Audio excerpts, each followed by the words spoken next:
Hello everyone, welcome to another video. This video is about a 911 call text in the University of Idaho.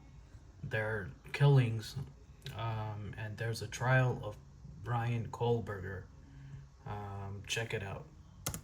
No, we didn't hear a word, and my wife has said from the very beginning when hopefully the 911 never came out, and if it did come out, at least she would have, be some prepared.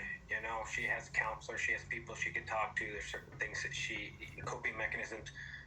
So we'd like for the advocate or somebody to kind of let us know what's going on rather than nothing personal, but having the media tell you is probably not the same as having somebody that that you've learned to have a relationship and you trust and you've worked with.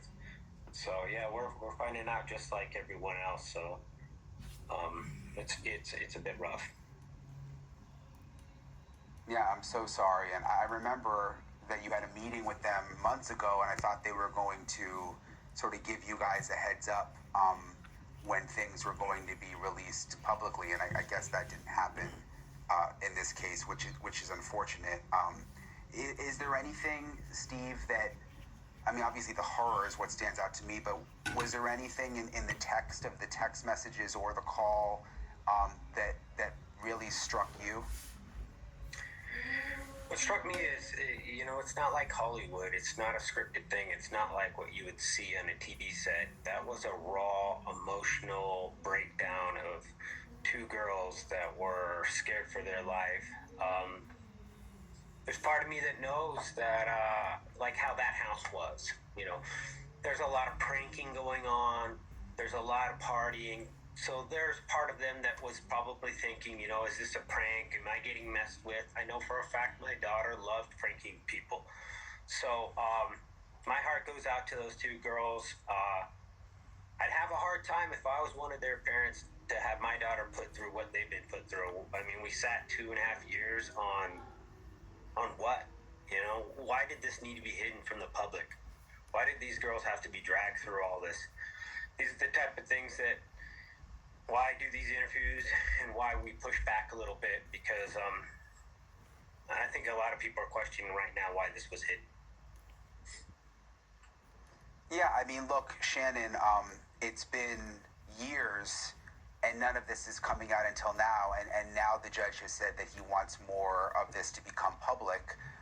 But Steve makes a good point. I mean, if this had just come out within the first couple of months, maybe it would have been easier on the survivors and the victims' families like the Gonzalez. Yeah, I mean, the prosecution's choice in keeping everything under wraps has been a decision that they've made from the get-go. They haven't wavered from it in any way. That being said, I mean, for lack of a better term, I'm just pissed. Common decency should have the Latah County prosecutor's office and the victims' advocates contact myself and the victims' families and let them know some of the stuff that's coming down and is being filed, so they're not just surprised by it, and just have a really just honest conversation with us about it.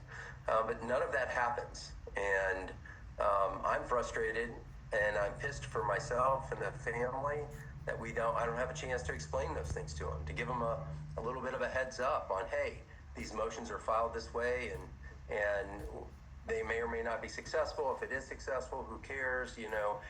Doesn't affect the case in some way, or my opinion on whether or not those motions might be filed or might be successful or not. But it's just really, really frustrating. And I know Steve and Christy are frustrated by it, but I'm the one that gets to say, I'm pissed, and I'm pissed for everybody. So. Yeah, and I mean, even if they can't give you the documents ahead of time, it seems like they could at least give you a heads up to tell the family, hey, maybe don't watch the news for an hour, give me a second to go through these and call you. It seems like that would be sort of a decent thing to do. Steve, what do you make of this latest motion where they're trying to ban words from coming out during trial? I mean, simple words like that are part of the case in murder, bushy eyebrows, sociopath, psychopath. Did this come as a surprise, Steve? thought they'd have a sadistic on there from the profile that I know that they've made of him. Some of the websites that he's been to, that was a one that rated really high with him. So I'm a little surprised they didn't put that word on there. But when you're super desperate, you really have nothing. You know, you attack words and simple things like that. I mean, they're really done. I mean, their client has left so much evidence that they've got to attack words. So I guess it's a sign. It's a sign of what's to come, and hopefully the state and prosecution is strong enough to see this all the way through and not give in to the desperation that's about to come and the plea deals that they're going to try to negotiate for. Thanks for watching. Go to joinnn.com to find News Nation on your screen. And don't forget to click the red subscribe button below to get more of News Nation's fact-driven... Here you have it. Bryan Kohberger trial. 911 call, text, details of Idaho killings in the university. It's in Banfield. Thank you all for coming, and thank you all for another great video, and I will see you on the next one.